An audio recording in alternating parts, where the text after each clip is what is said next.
So, Guy Ritchie has released yet another film. And am I wrong in thinking he's kind of pumping them out these days? The man has a lot of films under his belt. And The Wrath of Man is interesting for a couple different reasons. A, because it's one of the first films that I've seen, or one of the few films I've seen, that is not going to a streaming service immediately upon release, which was surprising.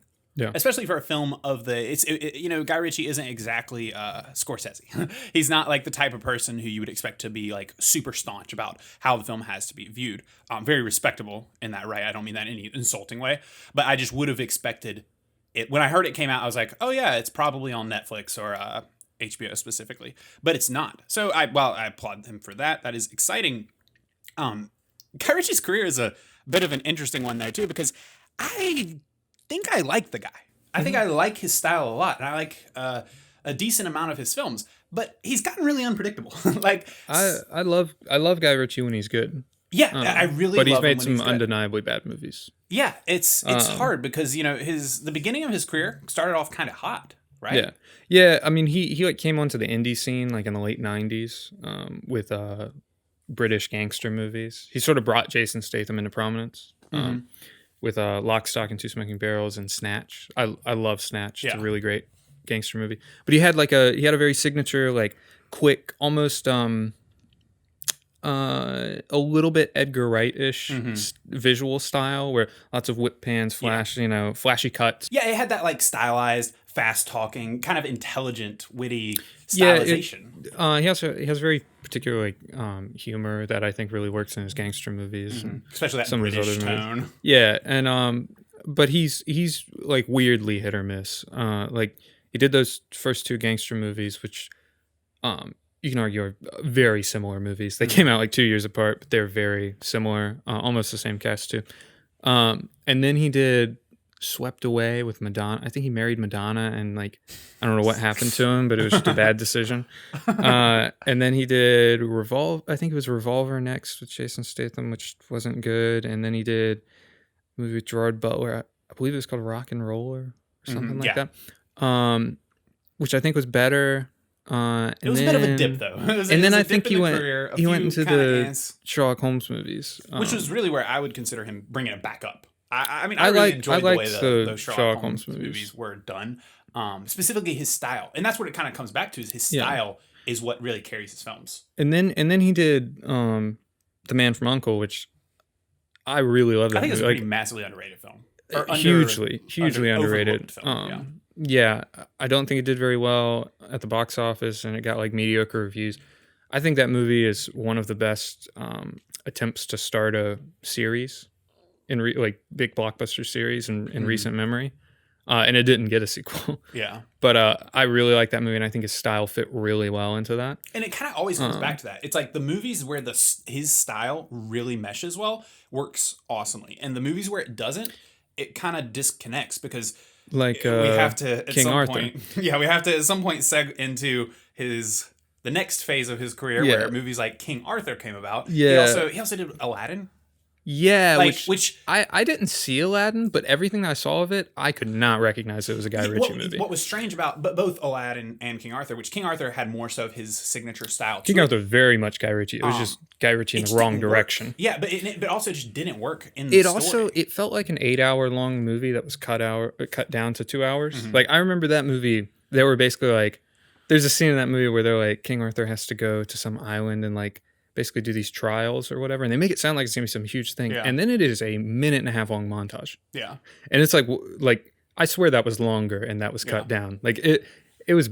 That's a bizarre movie. So by the time that King Arthur and Aladdin came around, it seems almost like he's moving more into big studio films. That's what kind of seemed like to me, was that, obviously he had the success of Sherlock Holmes. Yeah, I mean Sherlock Holmes and The Man from U.N.C.L.E. was definitely a big studio movie. So he's kind of moving into that area of possibly getting some franchise types of things. King Arthur, Aladdin being a massive Disney film. Yeah, I would have never probably chosen him for Aladdin, which was really strange. Nothing really seemed recognizable. From I actually think if they did a Guy Ritchie Aladdin and made it very Guy Ritchie, it actually could have worked. Yeah, but it looked like they. But so that was kind of where, for me, he kind of dipped back again. King Arthur really is a scarring imprint on my mind. However, now that he's been back the last film or two, I'm kind of back on board. Well, yeah, I then really enjoyed The Gentleman. Then he went and did The Gentleman, which is like the closest thing to like Snatch that he's done since Snatch, and that was very much a like return to his roots and had a very like signature British humor. And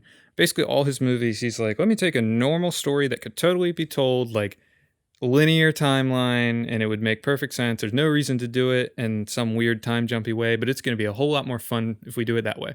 So it's like that's how he does things, is he's just like, let's just take a simple story and make it as complex as possible by jumping back and forth to make it more entertaining. And I think it works a lot of the time. I think The Gentleman worked really well with the way that they had was it like Hugh Grant came in and was basically like telling a script and like that that was such a great quirky, setup for that movie. Funny, and it really works within that genre. Yeah. And then Wrath of Man and this new film is a bit of a, I don't know if I would say deviation, if that would be the right word, but you know, this is a bit of a revenge film. Yeah, it is a very like stone cold like revenge film. Aggressively mean-spirited revenge movie.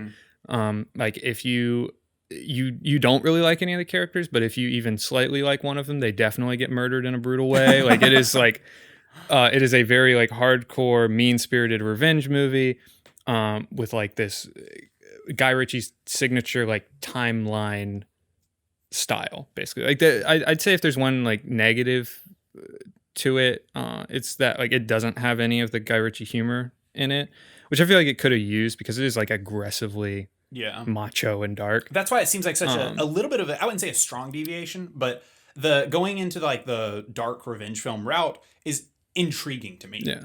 Well, the movie basically like starts and it starts with it's got a really great opening scene that's like it's all one shot, and the framing of like how it captured everything was like really really well done. But it shows this like armored truck heist from inside the truck the whole time. And then it just shows Jason Statham like getting a job as a security guard for armored trucks, and it doesn't really give you any background around what's going on. And then he like gets trained and everything, and he meets the crew, and then he starts going on. He starts driving these trucks, and then he like one of the trucks starts to get robbed, and he just like shoots everybody in the head. Just like instantly, just like pop, pop, pop, pop, pop. And you're just like, okay, what's going on? Like something's like weird about this.